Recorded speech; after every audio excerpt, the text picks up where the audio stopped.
में आप सबको मेरा सलाम। मैं खुदा बाप की बेहद शुक्रगुजार हूँ। आज इसने अपने लोगों पर यह फ़ज़्ल किया कि हम उसके हज़ूर में आकर उसके खूबसूरत कलाम के अमीक भेद सीख कर बरकत पा सकें।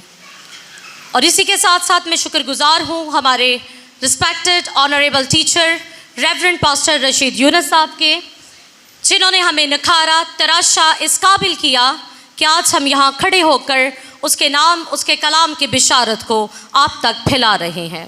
सो गॉड ब्लेस यू पास्टर जी। अजीज़ों, आज मैं आपके सामने चौथा कलमा बयान करने जा रही हूँ। ये कलमा खुदावंद यीशु मसीह की जिस्मानी दुख की शिद्दत की पुकार है। ये कलमा तकमीले कफ़ारा का कलमा है। ये कलमा यीशु के जिस्मानी दुख की पुकार है। ये कलमा एहसासे तन्हाई की पुकार है और हकीकतन ये कलमा जुदाई की पुकार है। मैं आपकी रहनुमाई के लिए कलाम हक की तिलावत करूँगी। मत्ती रसूल की मार्फत लिखा गया इंजीली बयान,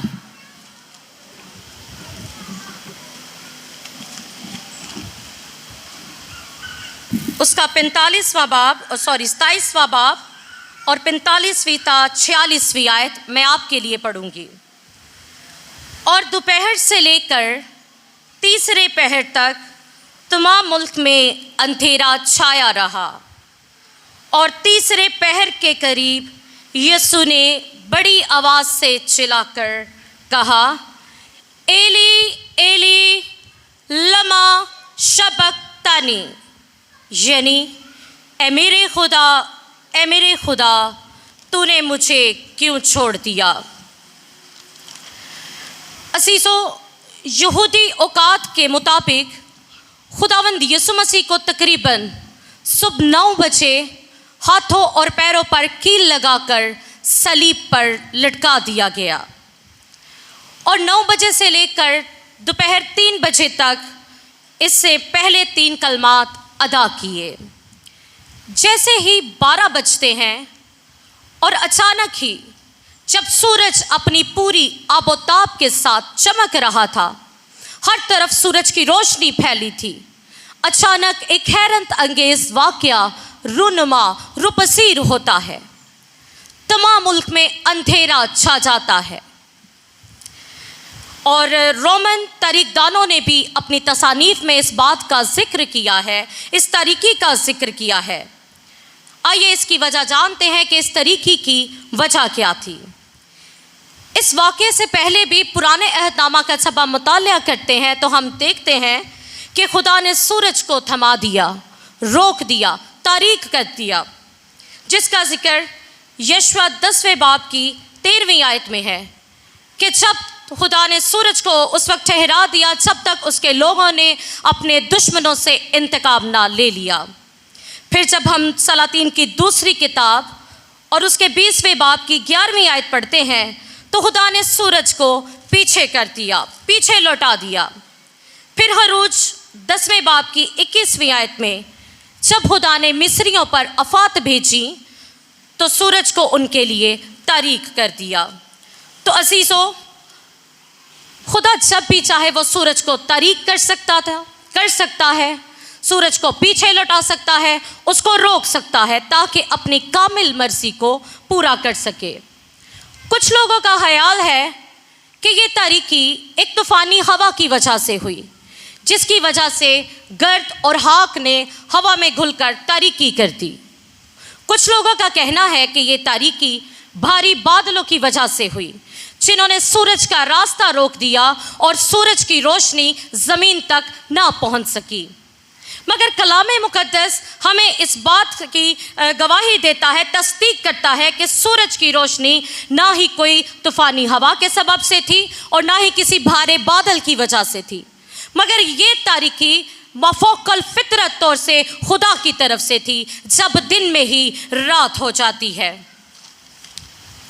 ये तरीक़ी ज़ाहिर क्या करती है? इस तरीक़े के होने से क्या ज़ाहिर होता है? क्या खुदा मसीह के साथ होने वाले जुल्म सितम और बर्बरियत पर पर्दा डालकर उसको उसके मुखालफों से बचाने के लिए महफूज कर रहा था? क्या वो उसके जख्मों या उसके जख्मों से बहते खून पर पर्दा डाल रहा था, या उसके कमज़ोर जिस्म की हालत को छुपा रहा था? क्या ये इसलिए था कि उसके मौत के खौफनाक मंजर को छुपाकर वो मसीह पर अपने तर्स को जाहिर करता? आखिर इस तारीकी का मतलब क्या था? मैं इस बात से मुत्तफिक हूँ कि कलाम मुक़द्दस के मुताबिक तारीकी खुदा की प्रेजेंस को जाहिर करती है। मगर जब हम कलाम खुदा में से यसाया 5वां बाब, 13वां बाब और 60वां बाब, और इसी तरह योएल नबी की किताब में से 2 और 3 बाब, और इसी तरह जब अनाजील में से मत्ती रसूल की मार्फत लिखी गई अंजील, मुक़द्दस मरकज़ की मार्फत और लूका तबीब की मार्फत लिखे गए अंजीली बयानात का मुतालिया करते हैं, तो हम जानते हैं कि ये तारीकी खुदा के गज़ब को और उसकी इलाही अदालत को ज़ाहिर करती है। ये तमाम हवालाजात, इन तमाम हवालाजात में तारीकी खुदा के गज़ब को और इलाही अदालत को ज़ाहिर करती है। यहाँ तारीकी अदालत का निशान है। यहाँ खुदा ने सूरज को इसलिए तारीक कर दिया कि गुनाह की सज़ा की एक ज़ाहरी अलामत हो। सलीब खुदा की इलाही जजमेंट है। ये इलाही अदालत का वक्त था और खुदा तरीकी से यही दिखा रहा था कि गुनाह की सज़ा दी जा रही है। वो उसके गुनाह न थे, वो बेऐब बेकसूर बर्रा मेरे और आपके गुनाह अपने ऊपर लादे हुए सलीब पर खड़ा था। उसे सलीब पर लटकाया गया क्योंकि उस पर हमारे कुल इंसान के बदकारी और खताएं थीं। इस कलमे में तीसरा सवाल ये पैदा होता है कि जब खुदावंद यीशु मसीह सब जानता था कि वो बाप के इलाही मंसूबे के तहत इस ज़मीन पर भेजा गया, वो कफ़ारा के लिए इस ज़मीन पर भेजा गया, तो फिर उसने एली एली लमा शबक्तनी क्यों कहा? असीसो, ये इब्रानी अल्फाज थे जो खुदावंद यीशु मसीह की ज़ुबान मुबारका से सलीब पर अदा हुए। एली एली का मतलब है ए मेरे खुदा, ए मेरे खुदा। लमा से मुराद क्यों, और शबक्तनी से मुराद उसका मतलब है रद्द किया जाना, लापरवाही बरतना, छोड़ दिया जाना, बेसहारों बेयारों मददगार छोड़ दिया जाना, जो कि यीशु छोड़ दिया गया। अजीजों, 4 का अदद ज़मीन को जाहिर करता है। चौथा कलमा ज़मीन को जाहिर करता है।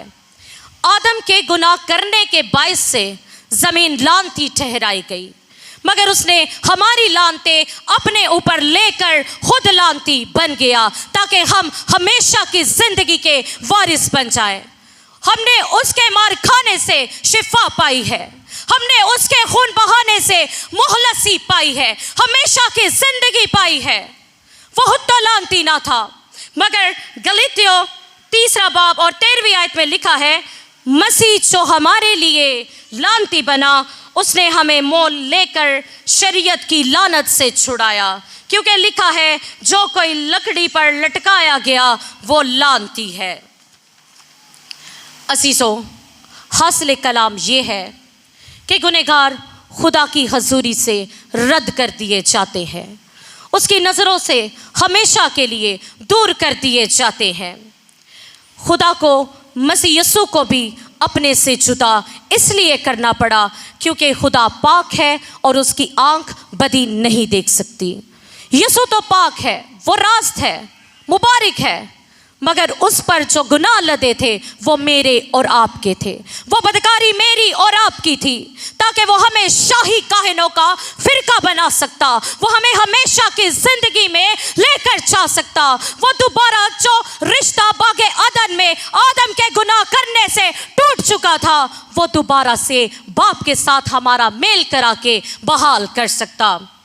पहली सच्चाई ये है कि खुदा गुनाह की सज़ा दे रहा था, और दूसरी सच्चाई ये है कि यीशु हमारी खातिर गुनाह बन गया ताकि हमारी जगह गुनाह की सज़ा ले। वो बेअबर्रा मेरे और आपके गुनाह की सज़ा उठाए हुए सलीब पर पुकार पुकार कर कहता है, ऐ मेरे खुदा, ऐ मेरे खुदा। आज मैं आपको दावत देती हूँ कि खुदावंद यीशु मसीह की इस कुर्बानी को अपनी ज़िंदगी में कबूल कर ले। पेशतर इससे कि गुनाह की मौजूदगी आपको खुदा की नज़रों से, उसकी कुर्बत से दूर कर दे, क्योंकि लिखा है कि गुनाहों की कोई और कुर्बानी बाकी नहीं। पाक कलाम के पढ़े और सुने जाने पर खुदावंद की बरकत हो। आमीन।